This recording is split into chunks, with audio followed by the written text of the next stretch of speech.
Massive, we are going to toss it over to Dash and the guys at the analyst desk.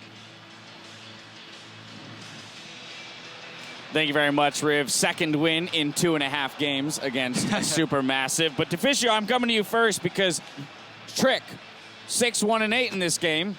Yeah. After a little bit of criticism, I was going to say, after a little bit of criticism, he steps up to the plate. Deficio thinks G2's back. Some voodoo magic happening here, you know. I'm flaming Trick, saying he's been the biggest disappointment for me in this tournament before the game, and then he shows up. But again, this is why he's been such a big disappointment, because I know this player can play like this in more games.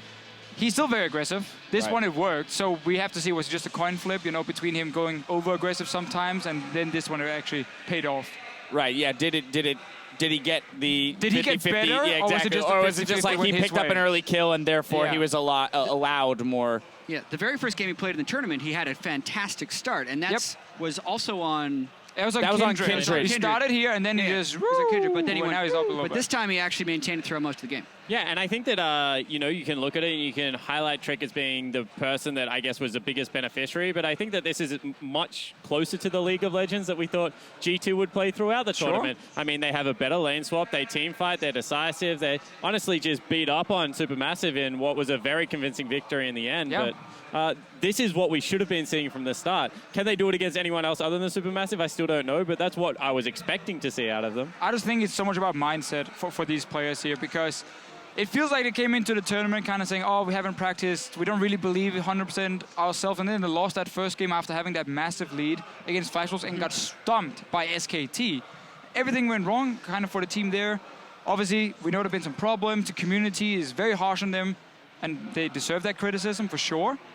But if they can go into the games and kind of ignore all of that and just focus on the game and focus on playing as a team, I think they can be much better. Because ultimately, the level of practice that the other teams got coming in wasn't much greater. Right. Like, even RNG played against some basically Chinese challenger teams coming in, and NA, same thing. So it's like these guys weren't getting scrims against premier teams, and everyone showed up to Shanghai on pretty much the same day. So it's G2's mindset that is probably holding them back. Or a lot of them are going to have to answer the questions about, can they show up on an international stage ever? Yeah, that's a really good question. I also think that individually they played a lot better this game. I mean, the Poppy pick into the LeBlanc, you know, there was the first gank into that mid lane where Kikis was able to really ruin Naru's day after he'd gone super aggressive onto Perks. Looked like they had each other's backs a little bit more, but they were also playing a little bit better individually, with the exception of Emperor down in the bottom lane, because that guy still looks a little bit lost on Summoner's Rift. Yeah, he's not having a great tournament for sure.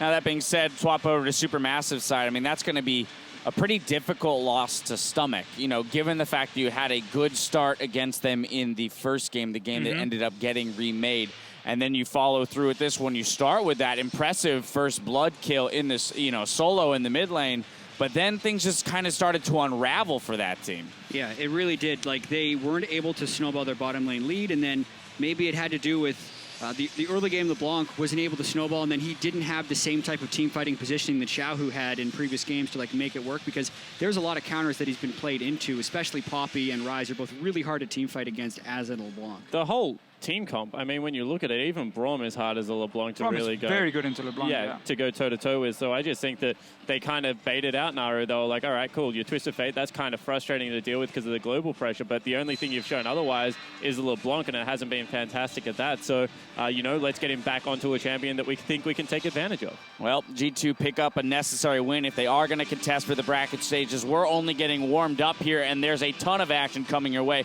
Up next, Royal Never Give Up will square off against the Flash Wolves. Don't go anywhere. We'll be right back. First second place coming up. Yeah.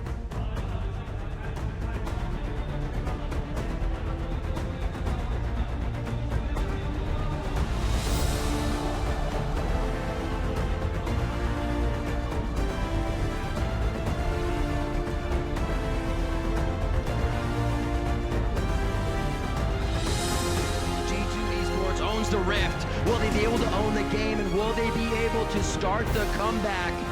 He's got a 50 CS lead, so he definitely has an item lead here over the 80 carry in the game, but the true shot barrage is going to make them think twice. Trick is going in a 2v1 now. Now they're on a Stone Mage under the turret. Lamb's Respite is only going to help G2 take this turret down along.